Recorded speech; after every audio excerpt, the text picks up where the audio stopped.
우선은 색이론에 대해서 알려면은 우선은 이제 컬러의 혼합에는 두 가지 종류가 있는데요.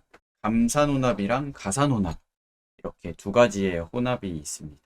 그래서 좀 생소하실 수 있는데 하나씩 좀 설명을 드리자면은 어떻게 보면 되게 간단한 거예요. 그 감산이라고 하면은 이제 더할수록 작아진다 뭐 이런 뜻인 거죠. 그리고 가산 혼합이라고 하면은 이제 혼합할수록 이제 더 높아진다 뭐 이런 생각으로 생각을 하시면 되겠죠. 그래서 보시면 아시겠지만 이제 그 여기 HLS 있잖아요. 요 옆에 컬러 슬라이더에.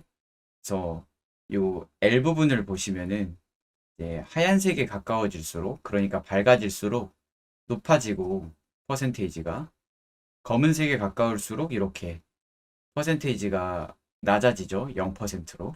그래서 감산 혼합 한마디로 혼합이 될수록 감산되는 애들은 이제 섞이면 섞일수록 어두워지는 애들을 말하는 거고 가산 혼합은 이제 섞이면 섞일수록 밝아지는 애를 말하는 거예요. 그래서 이 둘을 가지고 이제 가산혼합인 애를 빛의 삼원색이라고 부르는 거고 감산혼합인 애를 이제 색의 삼원색이라고 부르는 건데 이거 되게 간단합니다. 이렇게 설명하면 어려운데 실제로는 되게 간단합니다. 초등학생 때 이제 막 이렇게 된 물통에다가 그 수채화 같은 거 해보신 적 있으세요? 네, 이거 물통이 되게 용량이 작잖아요, 물이. 그러니까 어, 붓을 조금만 빨아도 더러워지는데 물감을 섞으면 섞을수록 검은색이 되는 거. 이게 감산혼합이에요. 그래서 이게 이제 세계삼원색이에요. 그래서 우리가 흔히 생각하기로는 수채화 같은 거를 상상하시면 됩니다. 수채화는 이제 붓질을 많이 해서 컬러를 이제 많이 겹치면 겹칠수록 까매지잖아요. 새까매지잖아요. 그래서 어, 수채화 같은 거 할 때 붓질을 너무 많이 하면은 그림이 탄다고 해요. 그림이 타버립니다. 검은색에 가까워지기 때문에 점점. 그래서 뭐 우리가 그 흔히 말하는 이제 감산혼합의 컬러는 그 들어보셨을 수도 있는데 이제 뭐 마젠타, 시안, 옐로우 요렇게 섞여서 결과적으로는 깜장색 되는 거. 이게 이제 감산혼합이라고 생각하시면 되겠습니다. 반대로 이제 빛의 삼원색인 가산혼합은 되게 쉬워요. 만약에 경기장이 있어요. 경기장이 있는데 밤이에요. 근데 스타디움의 밤에는 이제 등을 켜잖아요. 그죠? 등을 많이 킬수록 밝을까요? 적게 킬수록 밝을까요? 빛은 색이랑 다르게 많이 더해질수록 더 밝아집니다. 그래서 빛의 삼원색도 레드, 그린, 블루 이렇게 이제 세 개의 빛의 삼원색이 합쳐지면 얘는 이제 화이트가 되는 거죠.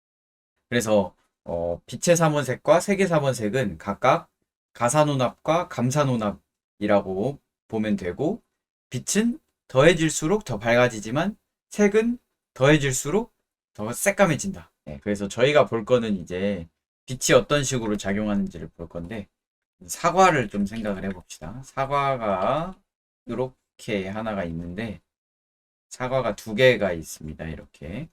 근데 사과도 컬러가 여러 개잖아요. 빨간색 사과가 일반적이긴 하지만은 아오리 사과 같은 경우는 이제 좀 푸른 색깔에 가까운 사과도 존재하고 있죠.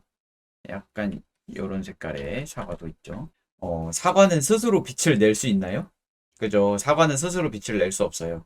그래서 그러면은 빛을 반사해야 이제 우리가 걔를 인식을 할 수가 있는 거예요. 이게 무슨 뜻이냐면 이제 만약에 어떤 컨테이너 박스 안에 이제 이게 물인데 어떤 컨테이너 박스 안에 딱 가둬놨어요. 사과랑. 근데 빛이 하나도 들어올 수가 없어요. 그러면은 여기에 사과가 어떤 색깔인지 우리가 알 수 있을까요? 그죠? 빛이 하나도 없으면 그냥 이런 상태입니다. 예. 심지어 우리 자신조차 어디에 있는지 알 수 없고 그리고 이제 요 안에 있는 뭐 사과가 빨간색이든 파란색이든 그냥 애초에 사과가 존재하는지조차 알 수가 없습니다. 빛이 하나도 들어오지 않으면요. 예.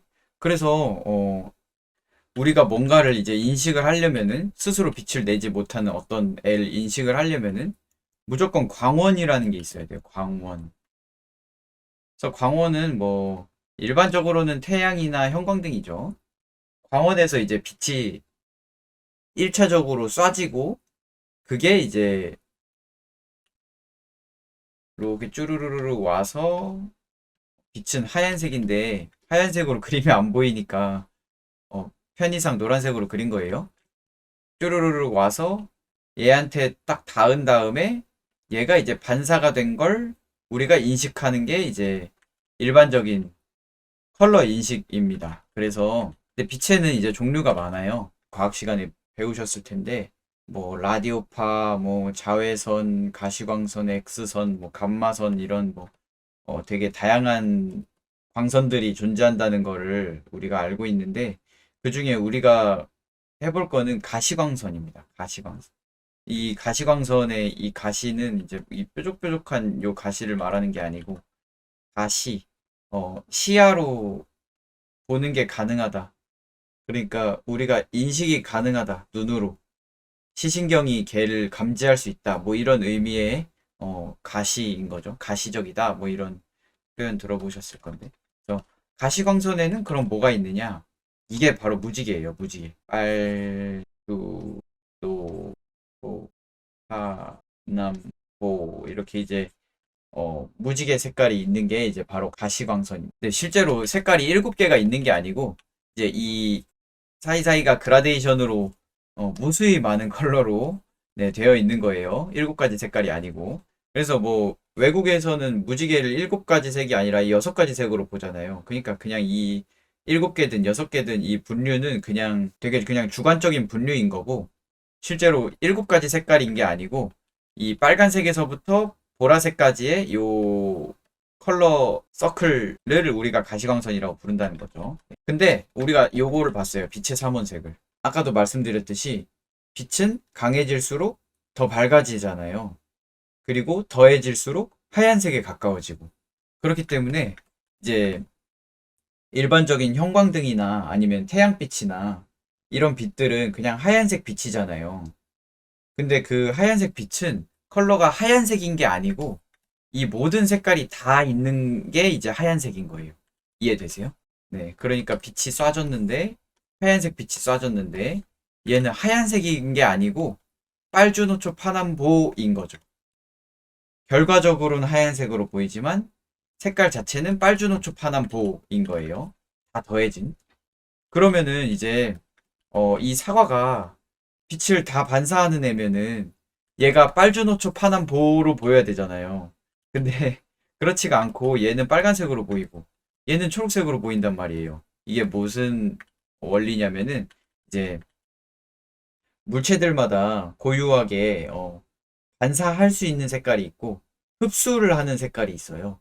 그래서 흡수율, 반사율 뭐 이런 식으로 이제 부르는데 이 사과 같은 경우는 빨간색은 반사하고 나머지 컬러는 흡수하는 성질을 가진 A인 거죠.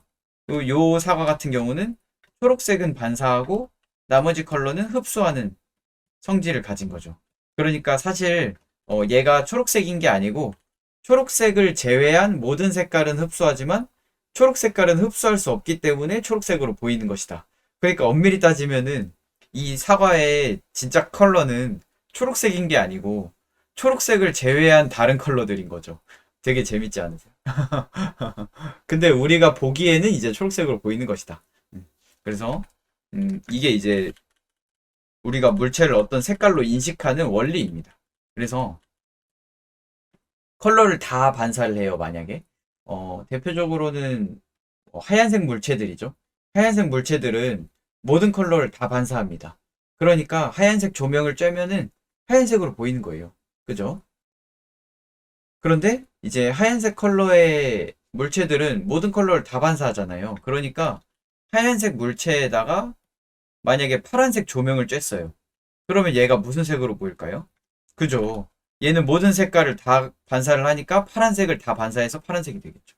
그죠? 그래서 하얀색 물체의 특징은 모든 색깔을 다 반사하기 때문에 어떤 조명을 쬐든지 간에 그 쬐는 조명의 컬러로 변한다는 이제 특징이 있는 거죠. 그래서 하얀색 물체는 사실은 그림 속에서 표현하기가 되게 어려울 수 있어요. 왜냐면 어, 그때그때 조명에 따라서 좀 더 누래지기도 하고 좀 더 푸른 빛이 되기도 하고 자꾸 그럴 거니까. 그리고 주변에 있는 물체에 반사된 빛이 걔한테 들어가서 일정 부분은 붉은색이 되고 일정 부분은 푸른색이 되고 막 이럴 거기 때문에 반대로 그러면 검은색 물체도 존재를 하죠. 검은색 물체는 모든 컬러를 다 흡수하는 물체인 거예요. 그러니까 얘는 사실은 검은색인 게 아니고 사실은 모든 색깔인 거죠. 얘는. 근데 우리가 보기에는 검은색으로 보인다. 왜냐면 반사가 안 되니까. 그래서 컬러에 따른 어떤 반사할 수 있는 색깔의 종류들이 이제 달라진다라는 걸 우리가 이해를 하면 되겠습니다. 근데 그러면은 얘네는 이제 스스로 빛을 못 내지만은 그래도 빛을 반사를 하는 거잖아요. 그러면은 물체들끼리 이렇게 붙어 있으면은 무슨 일이 일어나냐면요.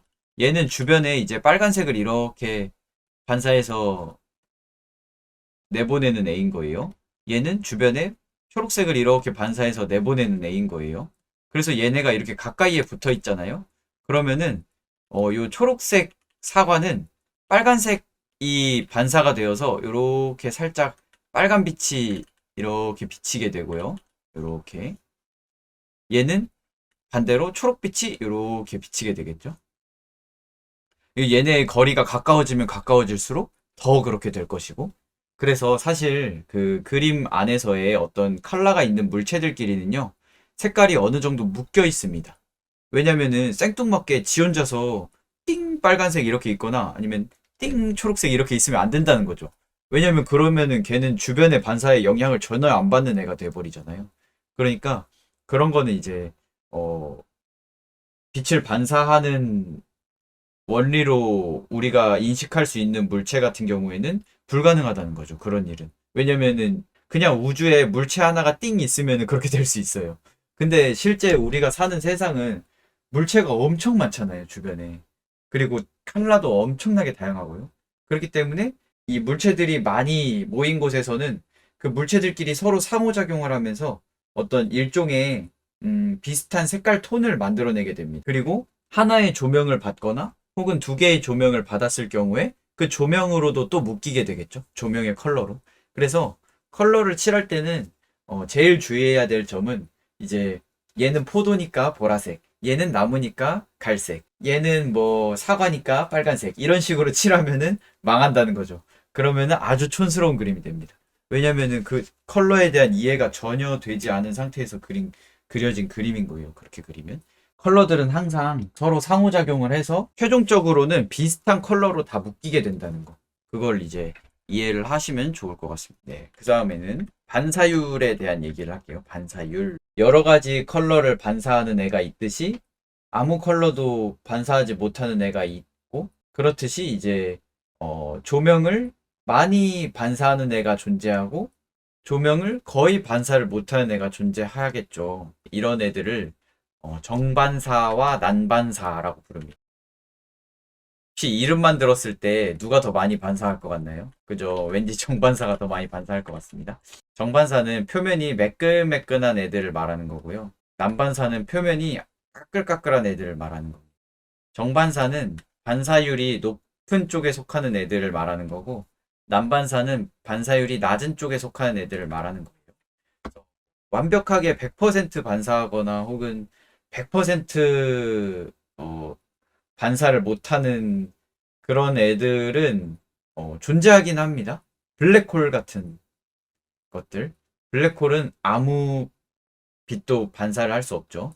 그리고 뭐 100% 반사하는 물체가 있는지는 잘 모르겠네요. 그 혹시 반타블랙이라는 컬러 아세요? 반타블랙. 요게 이제 그 나노 기술로 만들어낸 컬러인데, 네.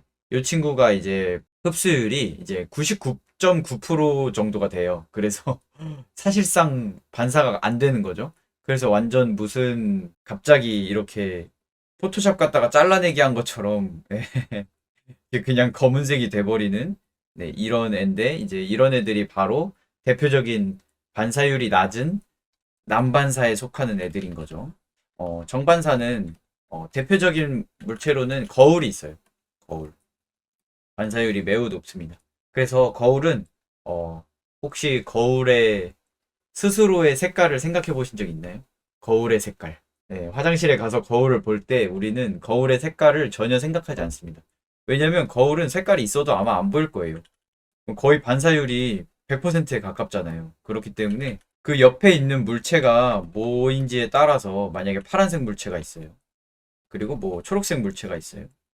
그러면 초록색 물체는 초록색 빛을 반사하는 애고 파란색 물체는 파란색 빛을 반사하는 애인데 얘가 이제 거울에 닿으면은 그대로 똑같이 반사가 되잖아요. 그러니까 우리는 이제 거울의 고유 컬러를 알 수가 없고 그 주변부에 있는 어떤 어, 반사되든 혹은 광원이든 쏴주고 있는 조명이든 그런 애들의 영향을 훨씬 더 많이 받는다는 거죠. 그게 이제 거울의 특징인 건데. 그래서 반사율이 높은 정반사 같은 경우는 이렇게 되는 거예요. 얘가 빨간색 조명을 쐈어요. 그러면 만약에 이 물체는 보유한 컬러가 파란색이었어요. 이렇게. 얘는 이제 정반사니까 반사율을 한 90%라고 생각을 해볼게요. 그러면은 이제 얘가 이렇게 반사가 될 때 빨간색이 차지하는 범위가 90%가 되는 거고 파란색이 차지하는 범위는 10%가 되는 거예요. 그래서 이 정도 색깔? 거의 붉은색에 가까운 약간의 푸른색이 섞인 색깔이 되는 거죠. 우리가 볼 때는. 이게 이제 정반사의 특징인데 정반사는 왜 이런 게 가능하냐? 바로 표면이 매끈매끈하기 때문에 그렇습니다. 표면이 매끈매끈하기 때문에 이것도 과학 시간에 했을 수도 있는데 그 입사각과 반사각, 제 입사각과 반사각이 일정합니다. 아주 이렇게. 그래서 들어온 만큼 다시 튕겨져 나가는 양이 거의 100%에 가깝다는 거죠. 거의 한 100%, 90%. 그래서 우리가 볼 때 이제 요 원래 조명이 가지고 있는 어떤 컬러감이나 밝기를 우리가 그대로 느낄 수 있게 되는 거죠. 근데 반대로 난반사는 겉표면이 매끈매끈하지가 않고 이렇게 오돌토돌하고 막 와리가리합니다. 그래서 조명을 이렇게 쏴도 요 닿는 부위가 이제 다 가지각색이에요. 얘는 여기에 닿아서 이렇게 튕기고 얘는 여기에 닿아서 이렇게 튕기고 얘는 여기에 닿아서 뭐 이렇게 튕기고 이렇게 튕기고 막 이렇게 막 중구난방으로 튑니다. 그래서 우리 눈에 최종적으로 들어오는 빛의 양은 이제 퍼센테이지가 훨씬 낮아지는 거죠. 한 1%에서 10%뭐 이 정도. 그래서 이렇게 이제 남반사에 가까울수록 반사되는 퍼센테이지가 낮아지고 정반사에 가까울수록 반사되는 퍼센테이지가 이제 높아지는 거죠. 그래서 방금이랑 똑같이 만약에 파란색 조명을 쐈어요. 이렇게. 근데 이제 그 물체가 가지고 있는 반사할 수 있는 컬러는 빨간색이에요. 그러면 우리가 볼 때 빛이 반사돼서 올 때 빨간색이 지배적이고 푸른색은 아주 조금 섞인 상태. 뭐 이런 식의 컬러가 되겠죠. 아, 그리고 이거는 이제 하얀 색깔의 주광이 있는 상태를 기본으로 하는 거예요. 그러니까 아예 주광이 없고 파란색 조명만 쐈다. 그러면은 얘는 애초에 빨간색만 반사하는 애잖아요. 그러니까 반사율이 낮으면은 이제 검은색에 가까운 색으로 보이게 되겠죠. 왜냐면 반사할 빨간색이 없잖아요. 파란색 조명 안에는 빨간색의 정보가 없기 때문에 주광인 하얀색 조명이 없는 상태에서는 그냥 파란색 조명은 빨간색만 반사할 수 있는 물체에게는 검은색이 되는 거죠. 그래서 요거는 이제 기본적으로 태양이나 혹은 형광등에 하얀 빛이 있는 상태에서 이제 보조광으로 푸른 빛을 추가적으로 쐬어준 상태를 얘기하고 있는 거예요.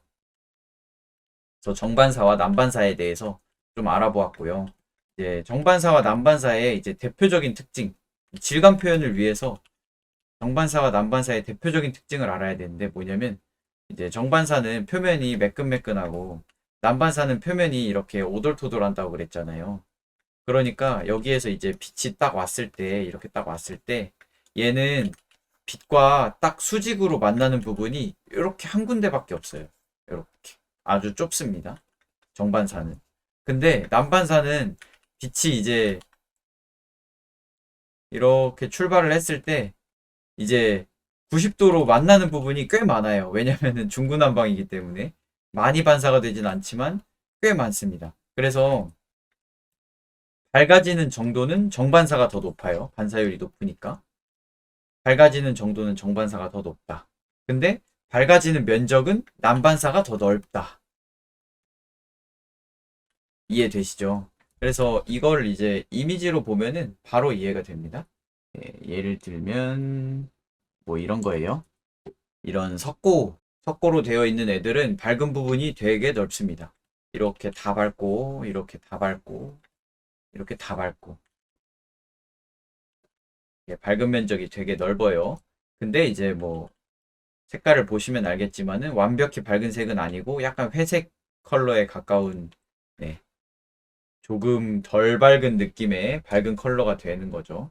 근데 이제 철 같은 질감의 이제 애들은 뭐 이런 식으로 밝은 면적이 아주 좁아요. 이렇게. 근데 완전 밝은 색이 나오는 거죠. 완전 화이트. 그리고 뭐 이런 것들도 마찬가지. 밝은 면적이 아주 좁습니다. 그냥 그 조명이 달려있는 곳만 딱 밝아요. 근데 아주 밝습니다. 그냥 000 화이트예요. 000 화이트. 100% 화이트입니다. 근데 이제 딱 보시면 알겠지만은 질감이 완전 다른 게 느껴지시죠? 얘는 뭔가 꺼끌꺼끌하고 뭔가 반사가 그렇게 많이 일어나지 않는 질감인 것 같고 얘는 완전 매끈매끈하고 반사가 많이 일어나는 질감인 것 같고 그래서 이런 식으로 우리가 어떤 그림을 그릴 때는 결국에는 그 빛이 어떻게 작용하는지에 따라서 그 물체가 매끈매끈한 물체인지 혹은 까끌까끌한 물체인지 이런 것들을 우리가 짐작을 해볼 수가 있게 되는 거죠. 이런 걸 이제 질감 표현이라고 하는 거고 그래서 원리를 알면은 쉽습니다. 이게 왜 이렇게 됐는지 우리가 이해하는 게 되게 쉬워요. 그래서 어떤 이미지를 볼 때도 내가 얘를 왜 이렇게 매끈매끈하다고 인식을 하지? 내가 얘를 왜 이렇게 까끌까끌하다고 인식을 하지? 그거를 우리가 이론을 배우기 전에는 모르잖아요. 근데 이론을 배우고 나면 이제 그거를 아는 상태가 되는 거예요. 그러면 이제 훨씬 더 그런 것들을 표현할 때도 그러면 얘는 질감이 이런 애니까 이렇게 표현을 하자. 뭐 밝아지는 건 더 밝게 하고 밝아지는 면적은 더 좁게 하자. 그러면 정반사인 물체가 되겠구나. 뭐 정반사인 물체에는 뭐 철이라든지 알루미늄이라든지 뭐 스테인레스라든지 뭐 플라스틱이라든지 뭐 이런 애들이 있겠고. 뭐 얘는 난반사인 물체니까 밝아지는 면적은 넓되 밝은 정도는 더 낮게 하자. 이러면 이제 난반사가 되는 건데 난반사의 이제 대표적인 물체로는 뭐 벽돌이라거나 아니면은 우리가 그냥 입는 옷 같은 것들도 다 천으로 이루어져 있기 때문에 난반사에 속하고 그리고 뭐 나무라든지 나무도 결이 까끌까끌하잖아요. 뭐 그런 애들을 우리가 상상을 하면 되겠죠. 그래서 이렇게 간단하게 가사논합, 감사논합에서 가시광선에서 물체를 우리가 컬러를 인식할 수 있는 원리에서 반사율에서 정반사, 난반사까지 이렇게 보았고요. 물체들 중에는 근데 반사가 아니고 그냥 투과가 되는 애들도 있어요. 그런 애들은 이제 투과율이라고 부르는데 이제 투과율이 높은 애들일수록 이제 뭐 투명체에 가깝고요. 좀 반 정도 투과되는 애들을 이제 반투명 상태라고 부르고 뭐 이런 식으로 부르잖아요. 그래서 근데 이제 완전히 투명한 애는 뭐 존재할 수도 있겠지만은 어 완전히 투명한 애는 어차피 우리가 눈으로 볼 수 없기 때문에 그림으로도 그릴 이유가 없겠죠? 그러니까 걔는 이제 몰라도 되는 거고. 투명체에는 뭐 대표적으로는 렌즈가 있겠죠, 렌즈. 안경의 렌즈나 아니면은 유리도 있겠고, 그리고 물도 있겠고, 그런 투명체들이 존재를 하는데, 투명체는 유리라고 치면은 빛이 이렇게 딱 쏴졌을 때 빛이 얘를 이제 통과하면서 완전히 아무 방해도 받지 않고 바로 통과되는 애는 없고, 이제 그 안에서 어느 정도의 이제 방해를 받고 이제 통과가 되겠죠. 그러고 나면은 이제 우리가 유리 앞면이랑 그 뒤에 있는 애들의 어떤 인식하는 모양이 달라지는데, 이제 대표적으로는 그 볼록 렌즈와 오목 렌즈가 있죠. 볼록 렌즈와 오목 렌즈. 그래서 이거 원리가 어떻게 됐었는지 좀 헷갈리네. 이렇게 이제 빛이 오면은 볼록 렌즈 같은 경우는 이렇게 아마 모였던 것 같고, 오목 렌즈 같은 경우는 이렇게 빛을 쏘면은 이렇게 펼쳐졌던 것 같네요. 그래서 우리가 물 보면은 이제 물은 이렇게, 그러니까 표면이 아무 바람도 안 불고 아무 진동도 없으면은 완전히 이렇게 돼 있긴 하겠지만은, 이 일반적으로 흐르는 물은 이렇게 출렁출렁거리잖아요. 그러니까 어떤 부분은 볼록 렌즈처럼 되어 있는 거고 어떤 부분은 오목 렌즈처럼 되어 있는 거고, 그렇죠? 그러니까 그 안에 있는 물체들이 이제 어떤 애는 원래 형태보다 더 크게 보이고 어떤 애는 원래 형태보다 더 작게 보이고, 이런 것들이 이제 그 안에서 계속 일어나는 거죠. 그래서 그 안의 모양을 이제 우리가 일렁일렁 거리는 형태로 묘사하면은, 아, 이거 지금 물을 표현한 거구나, 이렇게 이제 인식을 할 수가 있는 거죠. 그래서 약간 이런 것들은 근데 사실 우리가 이제 실제로 뭐 투과율을 이제 정해서, 그래서 이제 여기는 두꺼우니까 여기는 얇으니까 뭐 이런 식으로 계산해서 그릴 수는 없어요.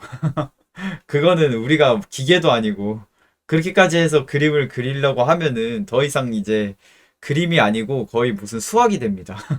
그때부터는 수학이 돼 버리니까, 제 생각에는 이제 물이라든지 혹은 뭐 유리라든지 뭐 거울이라든지, 그러니까 반사체든 투명체든 그 원리만 우리가 좀 이해를 하고, 그리고 그 느낌만 살려서 그릴 뿐이지 실제로 이론에 딱 맞춰서 그리려고 할 필요는 없다는 거죠. 애초에 불가능하고. 예. 그렇게 하다 보면 이제 극사실주의 쪽으로 이제 점점 어, 넘어가는 건데, 그러면은 사실은 그거는 카메라가 훨씬 잘하기 때문에 이제 우리가 굳이 카메라랑 그 승부를 볼 이유는 없잖아요. 그죠? 그러니까 그러니까 약간 어떤 퍼포먼스적인 측면에서 할 수는 있는 거지만, 약간 작품적인 측면에서 이제 메시지 전달적인 측면에서는 이제 이론에 맞게 그리는 것보다 내가 전달하고자 하는 어떤 의미 전달이 가능한 수준에서 최소한으로 묘사하는 게 이제 훨씬 이득인 거죠. 왜냐면 저희는 기계처럼 막 1초 만에 이렇게 1초 만에 복붙되는 게 아니잖아요. 우리는 직접 우리가 수고해서 그려야 된단 말이에요. 그러니까 너무 많은 수고를 하면 할수록 우리한테 손해인 거죠. 그만큼 시간이 계속 가는 거니까. 그래서 어, 내가 전하고자 하는 메시지가 전달 가능한 수준에서 제일 조금의 시간이 걸리는 그런 이제 방식으로 그림을 그리는 게 어떻게 보면 효율성에서는 제일 좋다고 할 수 있겠습니다. 근데 뭐 꼭 우리가 효율적으로만 그림을 그려야 되는 건 아니라서요. 그거는 이제 개인의 어떤 가치관과 선택에 맞춰서 결정을 하시고, 하여튼 이론 자체는 그렇게 어렵진 않아요. 아, 그래서 그렇구나. 아, 그래서 그렇구나. 아, 그래서 그렇구나. 그냥 이해는 할 수 있어요. 근데 이제 실제로 그리는 거는 완전 다른 문제거든요. 왜냐면은 실제로 그리려면은 일단은 생각한 대로 손이 따라줘야 되고, 그리고 생각을 할 때 여러 가지 연산들이 머릿속에서 자연스럽게 일어나야 되고, 그리고 상상을 할 때도 내가 이전에 봤던 어떤 이미지들을 조합을 해가지고 자연스럽게, 아, 이런 컬러를 쓰면 되겠다. 아, 그러면 얘가 이런 거 영향을 받아서 약간은 이런 빛이 되겠네? 뭔가 이런 식의 어떤, 수학으로 치자면 암산이 조금 필요한 부분이 있습니다. 그래서 그런 부분들은 우리가 연습을 해보면서 자연스럽게 좀 늘려나가야 되는 부분인 것 같아요. 약간 계산적인 측면보다는 조금 더 감각적인 측면에 어, 가까워져야, 그래야 우리도 그림을 그릴 때 너무 수학이나 과학처럼 안 느껴지고 진짜 작품처럼 느껴지는 거죠. 나의 어떤 지금 상태, 감정, 그리고 약간은 추상적일 수 있는 어떤 느낌적인 부분을 전달하는 데 있어서 그래서 되게 많은 이야기들을 했는데 결과적으로는 선택이다. 이 이론들을 활용을 해서 뭐 실제와 완전히 똑같은 그림을 그릴 것이냐 아니면은 이 이론들을 활용을 해서 과장과 생략을 통해서 재해석된 그림을 그릴 것이냐. 실제 이론상으로는 틀린 거지만 이제 내가 전하고자 하는 어떤 메시지 안에서 이게 더 효율적일 것 같아서 내가 변형을 할 수도 있는 거고. 하여튼 그런 되게 자율성이 있는 부분이기 때문에 네, 그런 것들은 이제 잘 개인의 어떤 성향과 가치관에 잘 맞춰보시면 좋을 것 같습니다. Non più tra i farfalloni amoroso, notte e giorno di torno girano, delle belle turbando al riposo, ma ci seppe a cugino d'amore.